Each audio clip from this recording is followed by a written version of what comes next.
આપણી દૂધની ડેરી વિશે તો સાંભળ્યું જ છે, પરંતુ એક ગુજરાતી એવો પણ છે જેણે વિશ્વમાં ક્યાંય ન હોય તેવી ડેરી ઉત્તર ગુજરાતમાં શરૂ કરી. અને આ ડેરી વિશ્વની પ્રથમ ડેરી છે જેનું નામ છે ગૌમૂત્ર ડેરી. એક સ્ટાર્ટઅપ દ્વારા મદનભાઈ પુરોહિત નામના વ્યક્તિએ વેસ્ટ ગૌમૂત્રમાંથી બેસ્ટ જૈવિક પ્રવાહી ખાતર તૈયાર કર્યું છે અને ખેડૂતોને ઓર્ગેનિક કે ગૌ આધારિત ખેતી તરફ વળવા માટે પ્રેરણા આપી છે.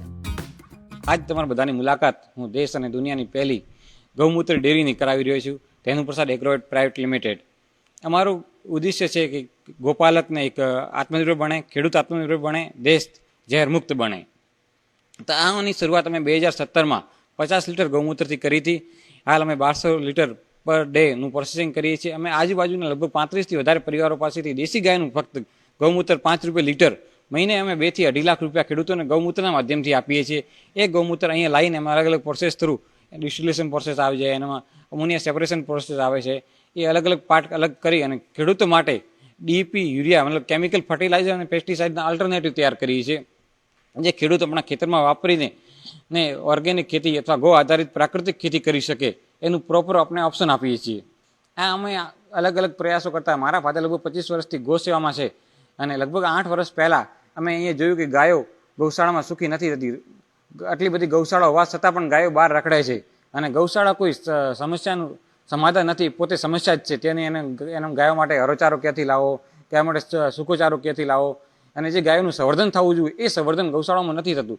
તો ગાય સુખી ક્યારે થશે? તો ગાય સુખી ખેડૂતના ઘરે થશે. જેટલી વાર ગાય ખેડૂતના ઘરે નહીં હોય ત્યારે ના તો ખેડૂત સુખી થશે, ના ગાય સુખી થશે.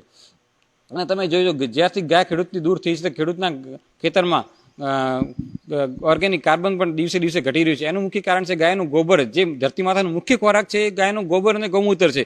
એ ધરતી માતાને નથી મળી રહ્યો. નો ડાઉટ સરકાર તરફથી ઘણા બધા પ્રયત્નો કરવા આવી રહ્યા છે, પણ તો એ જેટલી સફળ થવું જોઈએ એ સફળ નથી થતું. તો આવા બધા અમે ભયંકર પરિણામો જે વાતાવરણમાં છે કે પેસ્ટિસાઇડના કારણે કેન્સર જેવા અદ્ભુત, ડાયાબિટીસ જેવા અદ્ભુત રોગો થાય છે, એ બધું જોતા અમે આ બધું નવો વિચાર આવ્યો કે આવું કંઈક કરીએ જેનાથી ગાય અને ખેડૂત બે આપસમાં જ જોડે. તો જ્યાં સુધી ગાયને ખેડૂતને ગાયથી પૂરી ઇન્કમ નહીં મળે ત્યાં સુધી ખેડૂત ગાય નહીં રાખે. તમે આવો વિચાર કર્યો કે ગૌમૂત્રમાંથી પણ અલગ અલગ ઘણા બધા ઔષધિઓ બની શકે છે, જેના ડીએપી, યુરિયાના અલ્ટરનેટિવ બની શકે છે. ત્યાંથી અમે વિચાર લાવીને આ બધું પ્રોસેસ ચાલુ કર્યો. ગૌમૂત્ર ડેરીના સંચાલકનું કહેવું છે કે મારા પિતાજી છેલ્લા ઘણા સમયથી ગૌશાળામાં ગાયોની સેવા કરી રહ્યા છે. જો કે અમને એવો વિચાર આવ્યો કે ગૌમૂત્રને કઈ રીતે ઉપયોગમાં લઈ શકાય. ત્યારબાદ તેનું રિસર્ચ કર્યું અને બાદમાં જાણવા મળ્યું કે ગૌમૂત્ર માત્ર મૂત્ર જ નહીં પરંતુ જમીન પરનું સોનું છે, જેને લઈ અમારા વિસ્તારમાં ગૌમૂત્રની ડેરી બનાવી. ઉલ્લેખનીય છે કે ડેરીમાં આવનાર ગૌમૂત્રનું પ્રોસેસિંગ કરીને તેમાંથી અર્ક અને પોટાશ અલગ કરવામાં આવે છે. તેમાંથી અલગ અલગ પ્રોડક્ટ તૈયાર કરવામાં આવે છે, જે જંતુનાશકો, આયુર્વેદિક દવાઓમાં ઉપયોગ કરાય છે. રાસાયણિક ખાતરોની કઠણ થઈ ગયેલી જમીનને પોચી કરવામાં પણ ગૌમૂત્ર ઉત્તમ છે. આપણે એક જ વસ્તુ કહેવાની છે કે વેદો, શાસ્ત્રો અને સંતો આ લોકોએ એવું કીધું છે કે ગાયના ગૌમૂત્રમાં સોનું છે.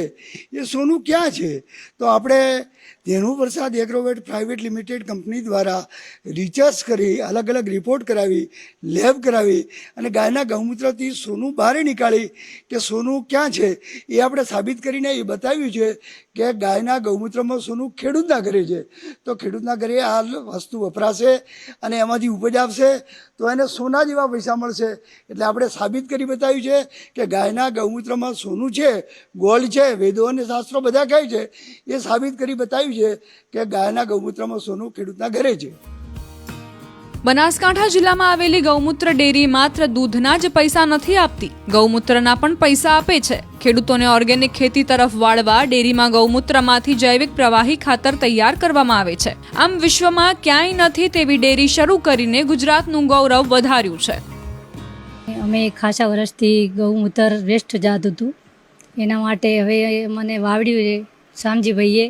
એના માટે મને ખૂબ સારું રહેશે. અમે રોજ ગૌમૂત્ર સવાર સાંજ લઈએ છીએ. ખેતરમાં પણ આની દવા વાપરીએ છીએ અને યુરિયા અમે વાપરતા નહીં બિલકુલ.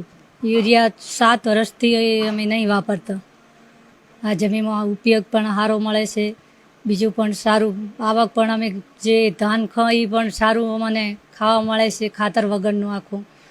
અને અમને 10-15 હજાર રૂપિયા મહિને મળી જાય છે.